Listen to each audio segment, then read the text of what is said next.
estudiando convicciones y ya hemos hablado ya estamos en agosto, así que hemos empezado en enero y ya vamos casi terminando. Y hoy nos toca hablar sobre las reverencias. No sé si allá arriba está. A mí siempre, antes de empezar el tema, voy al diccionario castellano, no voy a un diccionario bíblico. Y quiero saber qué dice el diccionario en cuanto a la palabra.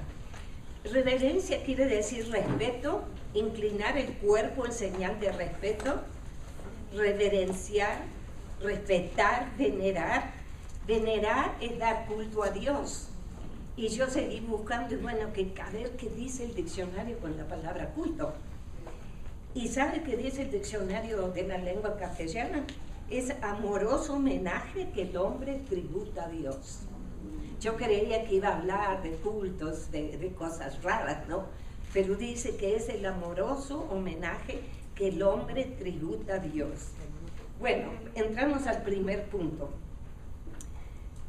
Yo no quiero decir que todas somos irreverentes, ¿ok? Así que no quiero que nadie se ofenda con el mensaje. Pero no tenemos reverencia porque no sabemos cómo es Dios. No conozco a Dios. Dios anhela que sus hijos le conozcan. Hemos estado estudiando en el discipulado, hemos terminado con Jeremías, y fíjense que Jeremías, el profeta que lloró tanto por el rechazo del pueblo hacia Dios, él dijo en Jeremías 9:23, así dijo Jehová, no se alabe el sabio en su sabiduría, ni en su valentía se alabe el valiente, ni el rico se alabe en su riqueza, mas alábese en esto, el que se hubiere de alabar, en entenderme y conocerme que yo soy Jehová, que hago misericordia, juicio, justicia en la tierra, porque estas cosas quiero, dijo Jehová. Así que, ¿qué dice Jeremías? Que lo que quiere Dios es que nosotros le conozcamos. En el tiempo que escribe Jeremías, estaban en grandes problemas. El profeta estaba anunciando, si no se arrepienten, van a ser deportados. Nada aparte de un verdadero conocimiento de Dios podía salvarlos. La gente del tiempo de Jeremías dependía de sus capacidades y no de Dios. Se enorgullecían en su valentía, en su riqueza, y lo que realmente necesitaban era conocer a Dios y celebrar sus atributos y obedecerlo. Eso era todo lo que necesitaban y es todo lo que necesitamos nosotros. Podemos conocer cómo es Dios a través de su palabra. Debemos tener un sincero deseo de buscar a Dios, y porque hay carencia de este deseo, hay tibieza, desinterés, y por eso no hay reverencia hacia Dios, su palabra, su iglesia. Languidecemos porque no gozamos de su presencia. ¿Cómo es Dios y qué quiere de nosotros? Y le voy a pedir a Armida que está sentada, ok. Y le conocemos a través de sus atributos. Hay atributos de Dios que Dios quiere que nosotros imitemos ese atributo. Hay atributos de Dios que nosotros no podemos. Pero Él es totalmente santo y Él desea santidad para nosotros. ¿Qué dice Primera de Pedro 1:16? Porque escrito está, sed santos porque yo soy santo. Entonces ahí notamos que Él es completamente santo. Nosotros tenemos que trabajar en la santidad. Tenemos que esforzarnos en agradar a Dios y apartarlo, porque santo quiere ser apartarse de todo lo que sea pecado. Y fíjense que en Primera Tesalonicenses 4:3 dice que esa es la voluntad de Dios, que seamos santos. Porque esta es la voluntad de Dios, vuestra santificación. Él quiere que nos alejemos de todo aquello que sea impuro. Así que este atributo, ahora nosotros tenemos que trabajar para ser santos. No estamos hablando de ganar la salvación, porque hemos sido salvos por gracia y nada de lo que yo hago me va a poner en un lugar especial en el cielo. No estamos hablando de la salvación, estamos hablando que tenemos que ocuparnos de apartarnos de aquello que sea pecado. Y es un atributo que nosotros tenemos que luchar para realmente apartarnos de todo, y cada uno tiene que hacer cosas distintas. Programas televisivos que son impuros, amistades que no convienen, cine, cosas que no le ayudan a usted, que la ensucia. Bueno, de esas cosas nos tenemos que apartar. Segundo, Habacuc 1:13 dice que Dios es puro. Muy limpios son tus ojos para mirar el mal, y no puedes contemplar la opresión. Así que, hermanas, Él también quiere que nosotros no miremos lo que no nos conviene, que seamos puros en pensamiento, en boca y en cuerpo. Cuidado, las mujeres solteras, tenemos que tener pureza. Dice también la Biblia que Él es recto, Dios es recto. Salmo 92:15. Para anunciar cuán recto es el Señor, mi roca, y que no hay injusticia en Él. Y después sigue justo, que es casi lo mismo, ¿no? Salmo 11:7. Pues el Señor es justo, Él ama la justicia, los rectos contemplarán su rostro. Fíjense en que Él no quiere que nosotros hagamos diferencia. Qué triste es, Santiago habla de eso. Viene alguien con ropa bien vestido, lo ponen en un primer lugar. Y llega un andrajoso y que se vaya al último. Dios no quiere que nosotros seamos justos, que miremos con los ojos que Él mira. A lo mejor el andrajoso que entra es porque no tiene ropa para ponerse. Así que Dios quiere que seamos justas y que realmente seamos rectas. También Dios es amor. Nosotros no somos amor, Dios es amor. ¿Qué dice 1 Juan 4:8? El que no ama no conoce a Dios, porque Dios es amor. Así que Dios quiere que seamos también nosotras, que tengamos amor. Así que, hermana, si no estamos queriendo a alguna hermanita, hay que hacer un examen. Y si no estamos queriendo a la gente de piel oscura, a los chinos, a qué sé yo, ¿verdad? Bueno, no voy a decir otros países, ¿no? Pero tenemos que tener cuidado, porque Dios es amor. Y dice, el que no ama, no ha conocido a Dios, porque Dios es amor. Si tienes una suegra difícil, la Biblia te dice que la tienes que amar. ¿Tienes un marido difícil? Pues tienes que amarlo. Eso es lo que... El amor es la prueba si somos creyentes o no. Así que ese es un atributo que Dios tiene y quiere para nosotros. Ahora hay uno que es inmutable. Malaquías 3:6. Porque yo, el Señor, no cambio. Por eso vosotros, oh hijos de Jacob, no habéis sido consumidos. Santiago 1:17. Toda buena dádiva y todo don perfecto viene de lo alto. Desciende del Padre de las luces, con el cual no hay cambio ni sombra de variación. Y sabe que estos dos atributos de Él, este atributo no podemos nosotros tenerlo. Fíjense, Él no tiene variación y eso me ayuda a mí y a confiar en Él, porque nosotros como yo vine de la Argentina hace 35 años y yo he cambiado mi teología, yo he cambiado cosas que allá no la había aprendido bien, así que yo cambié, pero Dios no cambia. Dios no cambia. Su teología y todo está perfecto, así que yo puedo confiar en Él. Si Él ha dicho que aquí yo estoy con vosotros hasta el fin, bueno, aunque no sintamos que Dios está con nosotros, Él está con nosotros, porque Él no cambia, no varía, y eso me hace a mí tener confianza en Él. Eso me hace, cuando nosotros vamos conociendo cómo es Dios, nuestra fe va creciendo. Él es omnisciente. Salmo 139, 1-5. Oh Señor, tú me has escudriñado y conocido. Tú conoces mi sentarme y mi levantarme. Desde lejos comprendes mis pensamientos. Tú escudriñas mi senda y mi descanso, y conoces bien todos mis caminos. Aún antes de que haya palabra en mi boca, he así, oh Señor, tú ya la sabes toda. Por detrás y por delante me has cercado, y tu mano pusiste sobre mí. Él sabe todo de nosotros. Yo, ¿qué me va a pasar al minuto siguiente? No sé. Pero Él sabe todo de mí. Y eso me hace confiar más en Él.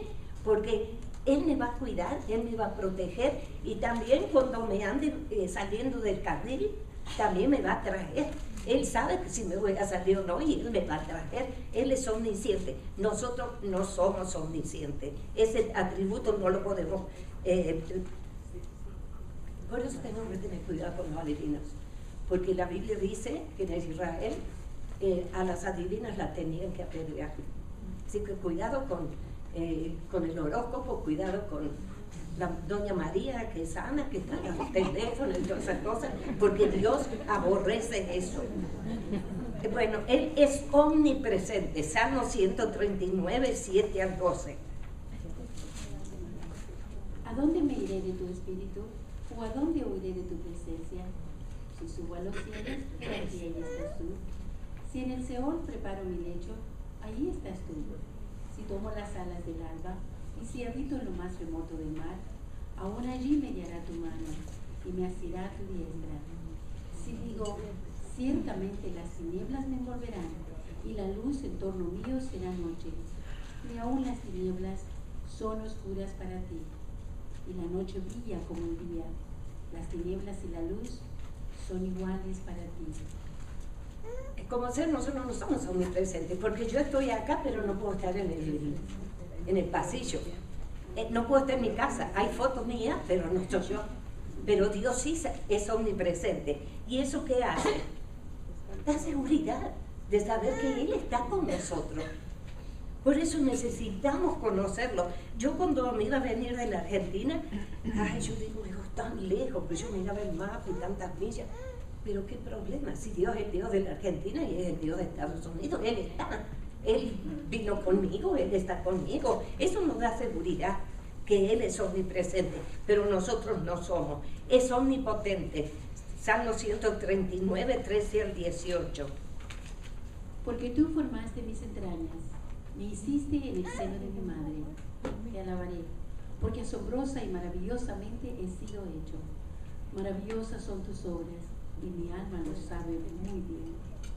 No estaba oculto de ti mi cuerpo, cuando en secreto fui formado, y entretejido en las profundidades de la tierra. Tus ojos vieron mi embrión, y en tu libro se escribieron todos los días que me fueron dados, cuando no existía ni uno solo de ellos. Cuán preciosos también son para mí, oh Dios, tus pensamientos. Cuán inmensa es la suma de ellos. Si los contara, sería más que la arena. Al despertar, aún estoy contigo. Él es poderoso, hermanas y amigas, ojo con el aborto.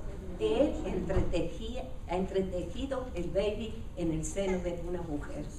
Cuidado, el poder es increíble que de cosas se juntan dos cosas, ahí empieza a crecer un baby. Es impresionante el poder de Dios. Así que, ¿podemos nosotros hacer eso? No, es el poder de Dios.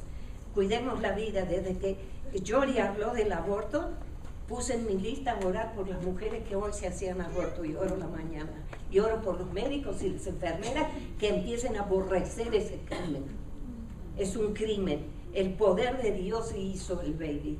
Y el deber nuestro, no importa la situación, es dejar que el bebé nazca. Y Él no solo tiene el poder para hacer las maravillas de un baby, sino ha tenido el poder para hacer lo que sigue ahora. Nosotros no tenemos poder en ese sentido. Y si el hombre crea algo, el hombre lo crea porque Dios se lo pone en el cerebro. Cuando uno pone a pensar en los inventos y en las cosas, ¿quién es el que le da al hombre el poder hacerlo? Es Dios. Él es poderoso. Él ha guiado a Israel con su brazo fuerte y mano extendida. Él nos ha traído a nosotros hasta aquí. Y de cuántos accidentes nos ha guardado, nos ha librado. Y si nos llega la hora, a lo mejor morimos en un accidente, pero hace cuando Él quiere. Él tiene todo poder. Y Él es el gran creador del universo. Génesis 1:1. En el principio creó Dios los cielos y la tierra. Hermanas, este versículo, si usted no cree en este versículo, no es mi hermana y no cree en la Biblia. No creer en este versículo es no creer en la Biblia. El Génesis es el libro más importante de la Biblia. Ahora que se enseña, inclusive hay pastores que están enseñando que la evolución. Hermanas, el que ha creado todo es el Dios poderoso. Él es el creador. Es vital para el creyente enseñar a nuestros hijos y creer firmemente que Dios es el hacedor de todo lo que vemos. La Biblia y especialmente los salmos están llenos de versículos que hablan de la creación. El Salmo 95:5.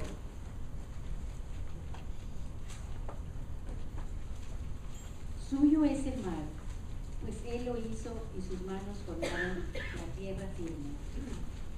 Muy bien, ahora mira, lee el 104 y 19 y 20. Él hizo la luna para medir las estaciones. El sol conoce el lugar de su ocaso. Tú ordenas la oscuridad y se hace de noche. En ella andan todas las bestias del bosque. Del 27 al 30, es importante. Todos ellos esperan en ti para que les des su comida a su tiempo. Y les das, ellos recogen. Abres tu mano, se sacian de bienes. Escondes tu rostro, se turban. Les quitas el aliento, expiran y vuelven al polvo. Envías tu espíritu, son creados, y renuevas la faz de la tierra. Así que Dios crea y renueva todo. El hombre no puede hacer eso. Así que tenemos que darle toda la gloria a Él por la hermosura que Él ha hecho, y eso que la tierra está maldecida. ¿Qué irá a hacer en el milenio y cuando venga ya cuando termine el milenio? ¿Qué irá a hacer? En lo que nosotros vamos a ver, porque va a ser todo perfecto. Ahora, recordemos que a pesar que la tierra está maldecida, vemos las flores, vemos las montañas, el mar, y realmente decimos, qué grande que eres. Y ese Dios es el Dios tuyo y el Dios mío. Es bueno y misericordioso, dice 1 Crónicas 16:34. Dar gracias al Señor, porque Él es bueno, porque para siempre es su misericordia. Y ese es un atributo que nosotros tenemos que imitar. Tenemos que ser buenos y misericordiosos. Ya Leticia dijo que nosotros tenemos que mostrar misericordia a estos chicos y mostrar misericordia al que necesita, porque Dios tuvo misericordia de nosotros. Es fiel. Lamentaciones 3:23. ¿Lo tenés, Armenta? Son nuevas cada mañana, grande es tu fidelidad. Antes dice, por la misericordia de Jehová no hemos sido consumidos, porque nunca decayeron tu misericordia, nuevas son cada mañana, grande es tu fidelidad. Cada día Dios muestra su fidelidad y su misericordia para nosotros. Estas son cosas que nosotros tenemos que crecer en ser fiel a Dios primero, ser fiel a la palabra, ser fiel a los hermanos y a la familia. Él es perdonador, 1 Juan 1:9. Si confesamos nuestros pecados, Él es fiel y justo para perdonarnos los pecados y para limpiarnos de toda maldad. El Salmo 32:1-5, pero leí quizá por amor al tiempo el 4 y el 5. David está hablando cuando pecó con Betsabé y cómo él pidió perdón y qué hizo Dios. Porque día y noche tu mano pesaba sobre mí. Mi vitalidad se desvanecía con el calor del verano. Te manifesté mi pecado y no encubrí mi iniquidad. Dije, confesaré mis transgresiones al Señor, y tú perdonaste la culpa de mi pecado. Así que, hermanos, como Dios nos perdonó, dice Efesios 4:35, si no me equivoco, también nosotros tenemos que perdonarnos unos a otros. Dios es perdonador y este atributo sí tenemos que imitarlo, tenemos que ser perdonadores. Hay más atributos y el tema del atributo puede tomar días quizás para enseñarlo, pero hemos hablado de algunos. ¿Le estás conociendo? ¿Sabías de todos estos atributos? ¿A dónde ir para conocerlo? Pues a la Biblia. Allí vas a encontrar, y especialmente los salmos, ahí vas a conocer cómo es Dios. Segundo punto, somos irreverentes en la iglesia porque no le conocemos. No sabemos, dijimos Él es santo, es apartado del mal. A la iglesia venimos a adorar a Dios y ser instruidos en su palabra. No podemos venir como si fuéramos al market o a un parque. Tenemos que venir preparados, con corazones limpios. Es bueno antes de salir de la casa orar y pedirle a Dios perdón si hemos cometido algo. Tampoco no estoy diciendo que hay que revocar pecados perdonados, pero preparar el corazón para venir a la iglesia. B, tenemos que tener reverencia en el servicio, hermanas. A veces, cuando se empiezan las reuniones, a veces hay que decir silencio, silencio, silencio. Hermanas, cuando pasa el hermano al frente para la música, ya todos nos deberíamos de callar. Tener reverencia cuando se pasa la ofrenda. La ofrenda no es un tiempo para hablar, hermanas. Por favor, no es tiempo para hablar.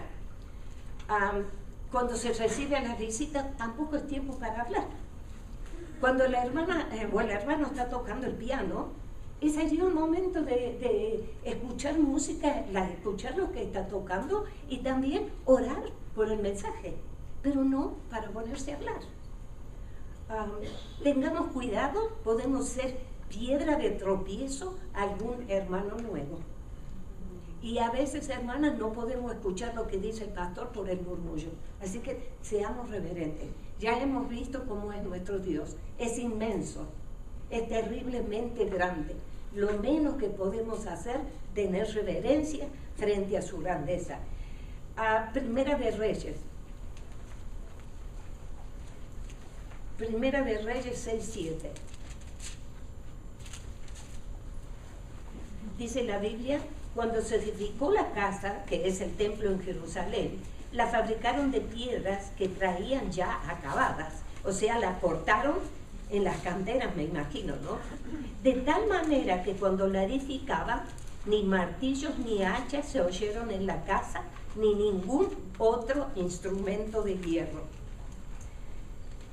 John MacArthur quise saber qué pensaba él de esto y dice textualmente: el relativo silencio era coherente con la sagrada condición de la empresa. Hermanas, cuando venimos por empezar, nosotros somos el templo del Espíritu Santo. Cuando venimos a la iglesia, venimos a escuchar su palabra y venimos a alabar a Dios. Guardemos silencio. Como dije, no todas somos irreverentes, no quiero señalar con el dedo a nadie, pero seamos reverentes con la palabra, por amor a las personas que visitan o al hermano que está cerca suyo, por amor a las personas que, como yo, que ya no escuchamos bien, y por amor al pastor que está enseñando. Muchas veces no guardamos reverencia al cantar. A veces no pensamos que estamos alabando al creador del universo. Estamos pensando, vaya a saber en qué. Ustedes, yo me reto a mí misma. María, ¿qué estás haciendo? Yo me reto, hay que hablarse. No hay que estar loco, ¿no? Pero si uno está haciendo algo mal, tiene que hablarse. Miren, para los israelitas la música era algo muy especial. El dulce cantor de Israel, él quiso edificar el templo y Dios le dijo que no, que primero que él le dijo: yo no habito en templo hecho de obras de manos, y aparte él había derramado mucha sangre. Pero David es una persona impresionante a pesar de sus cosas que hizo. Él tocaba instrumentos y él preparó todo para que su hijo edificara el templo. Y saben que también preparó a los músicos. Él buscó a los músicos. Vamos a Primera de Crónicas. La música es muy especial para los israelitas, es especial para Dios y tiene que ser especial para nosotros. Porque nosotros le alabamos a través de la música. Primera Crónicas 25. Discúlpenme, pero con esta Biblia me cuesta un poquito las hojas. 25:1. Dice: asimismo David y los jefes del ejército apartaron para el ministerio a los hijos de Asaf, de Emán y de Jedutún, que esto, si ustedes leen los salmos, van a encontrar sus nombres en algunos salmos, para que profetizasen con arpas, salterios y címbalos, y el número de ellos, hombres idóneos para la obra de este ministerio, de su ministerio, de los hijos de Asaf, a Zacur, José, Netanías, Azarela, de los hijos de Asaf, bajo la dirección de Asaf, y sigue, sigo dando nombres. Y fíjense el 5, dice, para exaltar su poder, para exaltar su poder, y Dios dio a Emán 14 hijos y 3 hijas. Prepararon la música para exaltar a Dios. Cuando se inauguró el templo, en Segunda de Crónicas, cuando Salomón y el pueblo inaugura el templo, en el capítulo 7, 1 al 6, cuando Salomón acaba de orar, descendió fuego de los cielos y consumió el holocausto y las víctimas, y la gloria de Jehová llenó la casa. Así que cuando terminó el sacrificio, la presencia de Dios llegó en el templo, y no podían entrar los sacerdotes en la casa de Jehová porque la gloria de Jehová había llenado la casa de Jehová.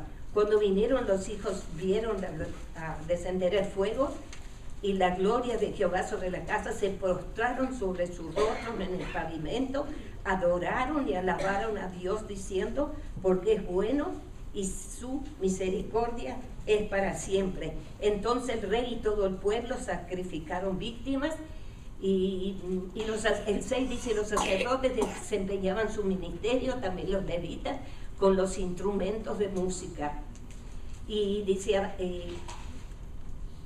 y estaban ellos alabando y adorando a Dios. Había descendido la presencia de Dios. ¿Saben? Cuando estamos nosotros, conocer acá está la presencia de Dios. Nosotros somos el templo, ahora ya no es más templo, está la presencia de Dios. Así que lo menos que podemos hacer es alabar con un corazón sincero y dejando, lo que tenemos que hacer es, Señor, tengo muchos problemas. Y yo aquí en mi casa dejo todo, quiero ir a la iglesia y quiero alabarte con mis hermanos. Eso tenemos que hacer. Todo Israel, dice el pasaje, que estaba de pie alabando a Dios. Nosotros tenemos el mismo Dios, alabémosles con corazones reverentes. Él merece toda la gloria y la alabanza. Recordemos, Dios es santo. Si conociéramos a Dios, el tercer punto, seríamos reverentes en nuestra forma de vestir. Génesis. Y no se enojen conmigo, ¿eh?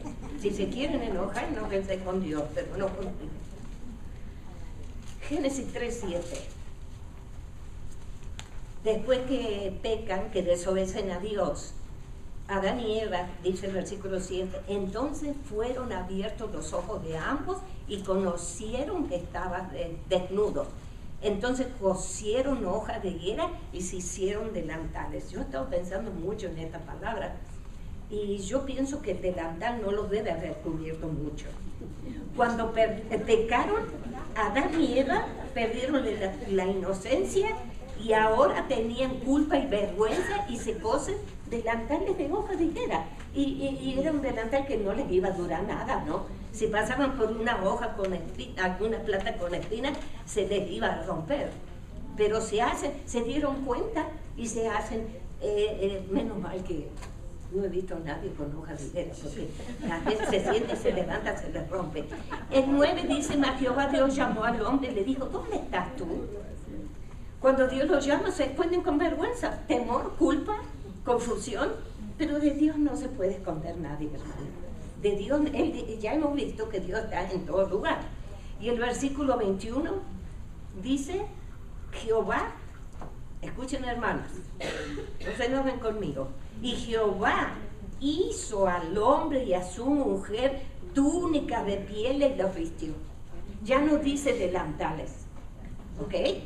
Dice túnica, así que si es una túnica, lo cubrió.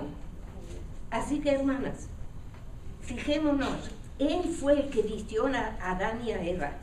No lo dejó con hojas de delantales, no lo dejó con, qué sé yo, con vestidos escotados ni cosas raras, ¿no? Vestir indecorosamente es ir contra la voluntad de Dios. No seamos de tropiezo a nadie y no ofendamos la santidad de Dios. Cada una sabe, hermana, que hay partes de nuestro cuerpo que no tenemos que enseñar. No estoy diciendo que hay que venir con mangas largas, con cuello hasta acá y el vestido hasta el suelo. No estoy diciendo eso. Tengamos cuidado con los pantalones ajustados, tengamos cuidado con los escotes. Ya saben ustedes las partes que no se tienen que ver. Así que si tiene una blusa muy escotada, hay unas cositas para ponerse abajo. Pero seamos reverentes. Y hermanas, y venir a la iglesia irreverente es penoso. Pero también es penoso salir a la calle así, porque qué ejemplo estamos dando a los que no conocen a Dios. ¿Nos pueden ver distintos? ¿La ven distinta usted? Cada una tiene que contestar. El cuarto punto, ser reverente cuando hablamos y cuando pensamos. Tener reverencia en nuestra forma de hablar. Los chistes con doble sentido no deberían estar en nuestras bocas. Yo me crié, gracias a Dios que yo nací en un hogar cristiano, así que, y cuando cuentan chistes yo nunca caigo. No chistes malos, pero chistes, porque en mi casa no había esa cosa, menos chistes de doble sentido y menos malas palabras. Tuve la bendición, si no era saber a dónde andaría, ¿no? No olvidemos que Dios nos observa. Segunda Crónica 16:9 dice que los ojos de Dios contemplan toda la tierra para mostrar su poder y favor hacia los suyos, ¿no? Ya leímos en el Salmo 139 que Dios ve todo. Él sabe todo de nosotros. No podemos esconderlas de Él. Pecamos cuando hablamos groserías. Debemos hablar todo aquello que agrada a Dios y debemos cuidarnos de no ofender su santidad. Colosenses 4:6.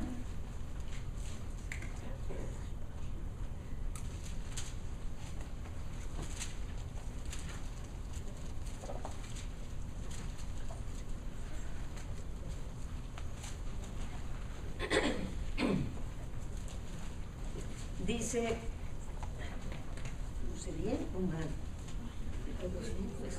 Estaba leyendo el 3. Sea vuestra palabra siempre con gracia, sazonada con sal, para que sepáis cómo debéis responder a cada uno.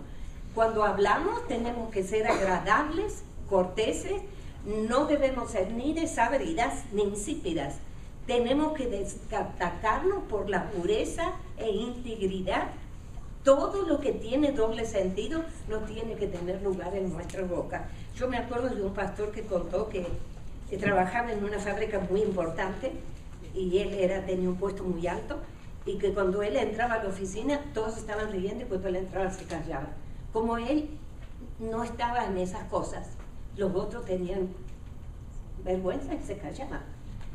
¿Puede hacer usted esa diferencia en el lugar donde está? Se callan los otros, usted se calla la boca y se ríe con el chiste. La cura para la boca es pensar antes de hablar. Si no glorifica a Dios, callarme. No reírnos cuando se dicen chistes de subidos tonos. Y si se puede levantar, sería mejor levantarse e irse a otro lugar. Y si es un creyente que dice un chiste desagradable, confrontarlo. No quizás en público, pero tomarlo aparte y confrontarlo.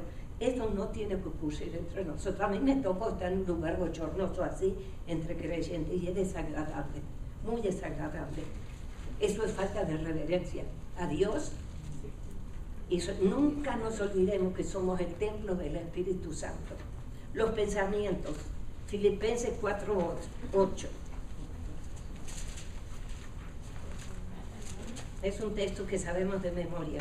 Por lo demás, hermanos, todo lo que es verdadero, todo lo honesto, todo lo justo, todo lo puro, todo lo amable, todo lo que es de buen nombre, si hay virtud alguna, si hay algo digno de alabanza, en esto pensar.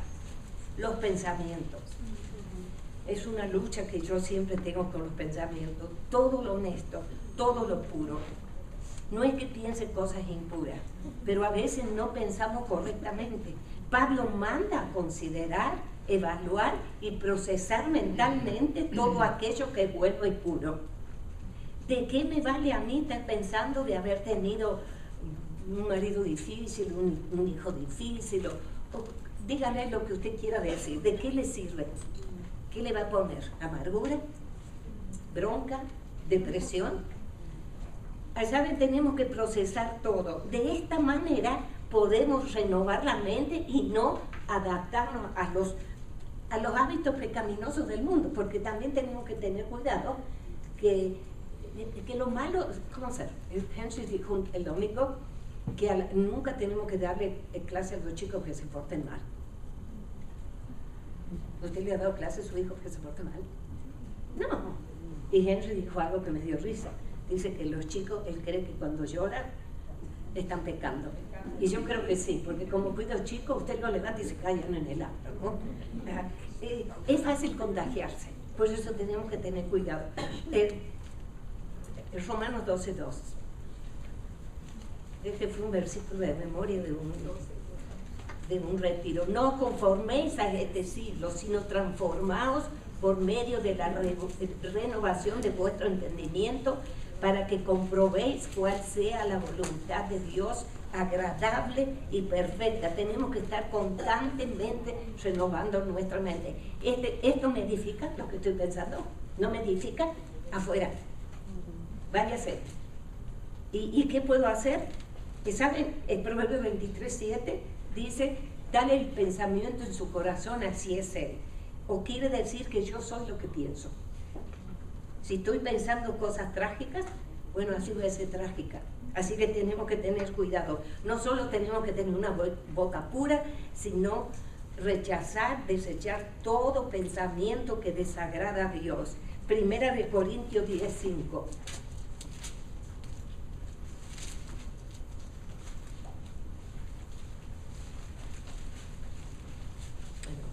Segunda Corintios 10:5. Segunda de Corintios 10:5, derribando argumentos y toda altivez que se levanta contra el conocimiento de Dios y llevando cautivo todo pensamiento a la obediencia de Cristo. No asirnos de pensamiento que no se conforma a la vida y enseñanza de Cristo. Hay un libro, ahora no me acuerdo el nombre, creo esto haría Jesús, no me acuerdo, pero es un libro famoso. ¿Estaría pensando el Señor lo que pienso? No, entonces lo desecho y llevo mi pensamiento a pensar cosas que glorifiquen a Dios. La cura para los pensamientos, poner la palabra de Dios en la mente, alabar a Dios, cantar himnos que exalten a Dios, leer la Biblia, memorizarla, para sacar cuando vienen pensamientos que no glorifican a Dios.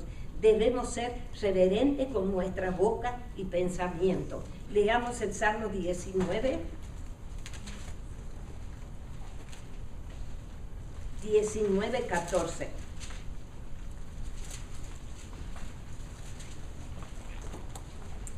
Sean gratos los dichos de mi boca y la meditación de mi corazón delante de ti, oh Jehová, roca mía y redentor mío. Y yo puse mi Biblia al lado para vivirlo.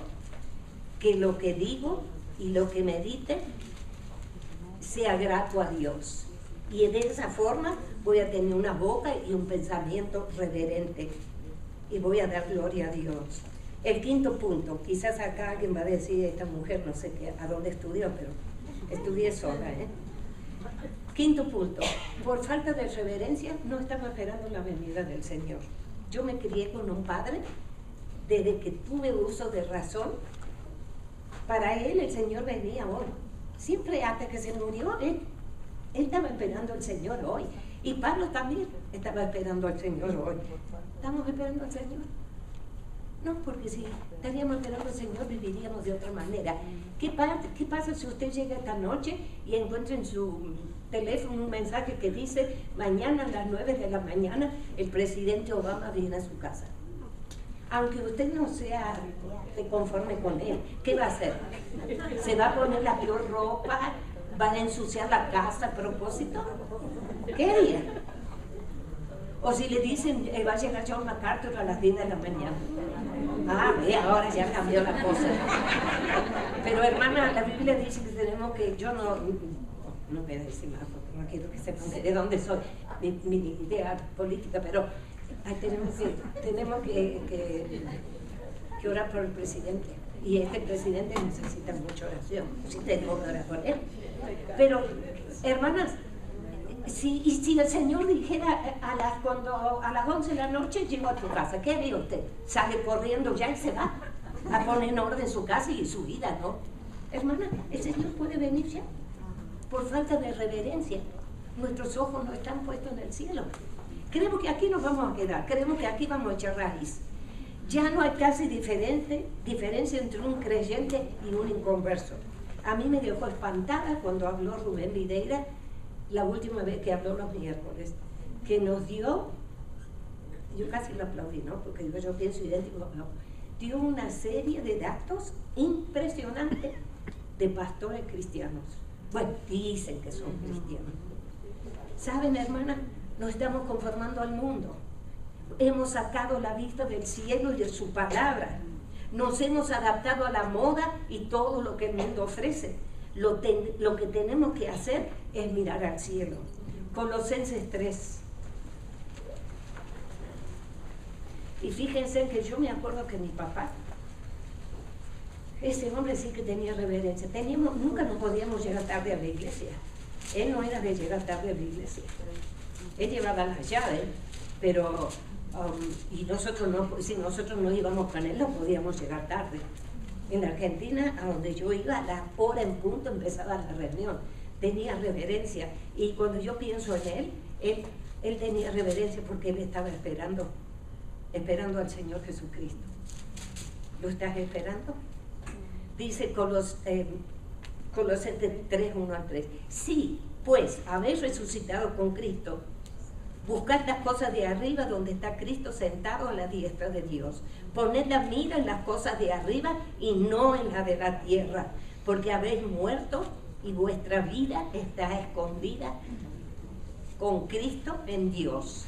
Bueno, si habéis resucitado con Cristo, Pablo le habla a los creyentes y nos enseña que en el momento de la salvación, en sentido espiritual, hemos muerto al pecado y ahora estamos vivos para Cristo. Él pagó por nuestros pecados en el momento de su muerte. Nosotros, al igual que Cristo, morimos con Él y resucitamos a una vida nueva. Por eso tenemos que poner la mira en el cielo donde está Cristo sentado a la diestra de Dios. Ahora nuestra vida está escondida en Cristo. Los creyentes tenemos que disciplinarnos continuamente para tener la mira en las cosas eternas y no en las de la tierra. Las cosas temporales no deben entretenernos, sino con reverencia ocuparnos de las cosas eternas. Nuestra vida no tiene que regirse por el mundo, pero Satanás, como es astuto y es el rey del aire, entretiene al creyente con la tecnología, el cine, la televisión, la moda, el deporte. Estaba mirando un noticiero y dijo, ya salió no sé qué marca de teléfono nuevo. Y dice otro le dice al que estaba periodista, y yo me acabo de comprar el viejo. Si te lo compraste ayer, hoy ya salió el nuevo. Y entonces, compras el nuevo. La tecnología entretiene. Buscamos excusas para no venir los domingos a la iglesia. Muchos padres dicen, oh no, mi hijo tiene que jugar de soccer. Pero ¿saben qué? El lunes no le puede decir a su patrón, mi hijo va a jugar al soccer. Porque si no va a trabajar, es probable que lo despidan. Durante la semana no hay excusa. Recordemos. A mí un anciano que vino a mi casa para la conferencia de pastores, que yo lo tuve en mi casa, me dijo que su hijo le pidió anotarse en soccer, en el fútbol, decimos la Argentina, y él le dijo sí, pero el día domingo vamos a hablar con el coach, porque el día domingo no va. Y dice, el día domingo vos con tu mamá, tu papá y tus hermanas a la iglesia. Y el chico dijo, está bien, y el coach entendió. Pero hay muchos que no vienen a la iglesia. Qué triste, y eso puede ser una cosa, la playa puede ser otra. Bueno, tampoco quiero decir que si usted se está muriendo no va a venir a la iglesia, no estoy hablando de eso. Y si usted está de vacaciones, no estoy hablando de eso. Pero al creyente nada lo debería detener de no venir el domingo a la iglesia. ¿Estás esperando el arrebatamiento? Me acuerdo yo cuando era jovencita, hermana, nos invitaron, por supuesto yo no iba al cine porque nos cortaban la cabeza, mi papá, y un muchacho invitó a un grupo después de una conferencia de ir al cine, y el hijo de un pastor le dijo, ¿y si cuando estamos en el cine viene el Señor? Y entonces todos dijeron, no, yo no voy. Yo no voy porque a mí mi papá me mata, le digo yo. Pero, hermana, estamos esperando el arrebatamiento. Juan 14. No se turbe vuestro corazón, dice el Señor. ¿Creéis en Dios? Creed también en mí. En la casa de mi Padre muchas moradas hay. Si así no fuera, yo os lo hubiera dicho. Voy pues a preparar lugar para vosotros. Y si me fuere y os prepararé lugar, vendré otra vez y os tomaré a mí mismo para que donde yo estoy, vosotros también estén. El Señor estaba enfrentando la cruz. Era una semana terrible para los apóstoles también, porque ellos no entendían muchas cosas. Ya había anunciado la negación de Pedro, él sabía muy bien lo que le iba a pasar, y está alentando a los apóstoles a tener fe. Está hablando a sus discípulos ya en el capítulo anterior, en el versículo 30, dice, cuando él, Judas, hubo tomado el bocado, salió y era ya de noche. Ya no estaba Judas cuando el Señor les habla en el capítulo 14. Estaban en el aposento alto. Los discípulos se iban a sentir confundidos, turbados por los acontecimientos, y si nos recordamos, todos lo abandonaron. Y el Señor tuvo que enfrentar la cruz solo. Le dice, pues, voy a preparar para vosotros, lugar para vosotros. Iba a volver a tomarlo para que donde Él esté, ellos también estén con Él en el cielo. Los alienta y conforta el corazón de ellos. Miren, hermanas, Él sabía todo lo que le iba a pasar y todavía tenía ese corazón de misericordia para alentar a los discípulos. ¿Qué haríamos nosotros si nos dicen, si viviéramos en Irak y los ICE, esto dicen, si no te convertís a la religión nuestra te mato, ¿qué haría? El viernes te mato, ¿qué haríamos nosotros? El Señor estuvo para consolarlos. El Señor no dijo cuándo iba a ser el día ni la hora. Si ustedes quieren anotar, el versículo Mateo 24, 36 dice que la hora y el día nadie lo sabe, ni los ángeles, solo el Padre que está en el cielo sabe la hora. Ahora vamos a Primera de Tesalonicenses. Así que cuando ustedes escuchen que va a venir el Señor, no crean, no se sabe, a lo mejor viene ahora, no sabemos, yo no puedo decir, ojalá viniera hoy. Pero hay de aquellos que han rechazado a Cristo. Primera Tesalonicenses 4, 13 al 17. Tampoco queremos, hermanos, que ignoréis acerca de los que duermen. Acá está hablando, cuando la Biblia dice duermen, son los creyentes que han muerto. Para que no os entristezcáis como los otros que no tienen esperanza. El que no tiene a Cristo no tiene esperanza cuando llega el momento de la muerte. Porque si creemos que Jesús murió y resucitó, así también traerá Dios con Jesús a los que durmieron con Él, a los que murieron siendo creyentes. Por lo cual decimos esto en palabra del Señor. Así que Pablo estaba repitiendo lo que había dicho el Señor. Que nosotros, que vivimos, que habremos quedado hasta la venida del Señor, no precederemos a los que durmieron, a los que murieron en Cristo. porque el Señor mismo con voz de mando, con voz de arcángel y con trompeta de Dios descenderá del cielo, y los muertos en Cristo resucitarán primero. Luego nosotros, los que vivimos, los que hayamos quedado, seremos arrebatados juntamente con ellos en las nubes para recibir al Señor en el aire, y así estaremos siempre con el Señor. Miren los acontecimientos. Primero, el Señor desciende. Se oye una voz de arcángel. Algunos dicen, yo miré a algunos comentaristas, algunos dicen que es un arcángel. Acá dice que el Señor con voz de arcángel. Otros dicen que es el Señor. Yo no sé porque nunca escuché un arcángel, pero se va a oír una voz distinta. Se oirá una trompeta y lo van a escuchar solo quienes, los que creen en Cristo, y a mí me encanta la trompeta. Cuarto, los creyentes que murieron en Cristo resucitarán primero y serán transformados. ¿Dónde están las cenizas de los mártires? Dios lo sabe. ¿Dónde están los creyentes de 2000 años atrás? Las cenizas, el Señor sabe, Dios sabe. El Dios que creó el universo tiene poder para resucitar. Quinto, los creyentes vivos seremos arrebatados y gracias al Señor transformados. Ya no más lidiar con esta carne de pecado. Cristo no toca la tierra, no es la segunda venida. La unión va a ser en las nubes. Y juntos vamos a ascender al cielo. 7. ¿Cuánto durará este evento? Vamos a 1 Corintios 15.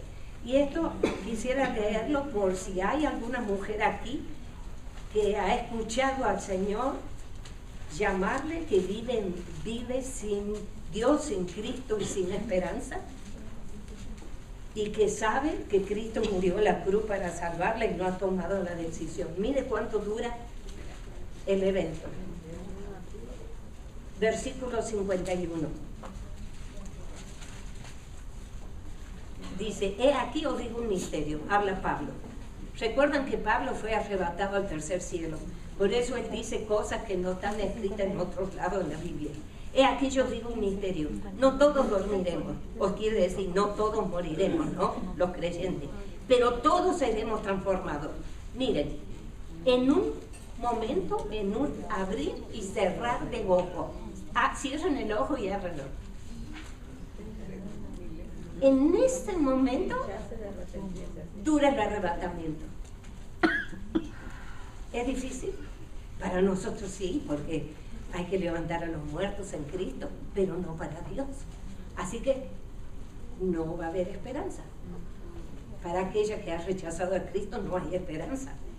A la final trompeta, porque se tocará la trompeta y los muertos serán resucitados incorruptibles, transformados, y nosotros seremos transformados. Eso es el tiempo que demora el arrebatamiento. ¿Estás esperando ese grandioso evento?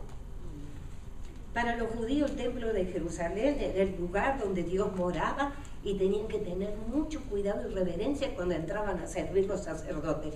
Hay un rey que quiso hacer de sacerdote y 70 sacerdotes lo sacaron de adentro, y cuando lo sacaron ya estaban leprosos. Era pecado hacer algo que Dios no había estipulado. Tenían que tener mucha reverencia.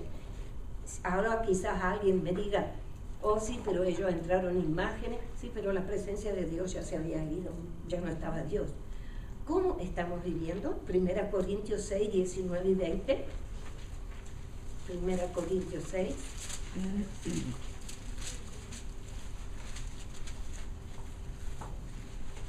Dice, ¿o ignoráis que vuestro cuerpo es templo del Espíritu Santo, el cual está en vosotros, el cual tenéis de Dios y no sois vuestros? Porque habéis sido comprados por precio. Glorificad pues a Dios en vuestro cuerpo y en vuestro espíritu, los cuales son de Dios. Dios mora en cada creyente. Ahora no hay necesidad de templo en Jerusalén. Nosotros somos el templo de Dios. Nos dedicamos a cuidar nuestra pureza. ¿Cómo está nuestra reverencia hacia Dios? ¿Has pensado detenidamente Y yo he pensado detenidamente que nuestro cuerpo es el templo del Espíritu Santo.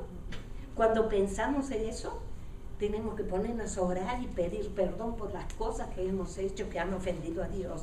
La reverencia tiene que ser un estilo de vida para nosotros, porque afecta nuestra forma de hablar, nuestros pensamientos, cómo nos vestimos, afecta mi relación con Dios y con los que me rodean.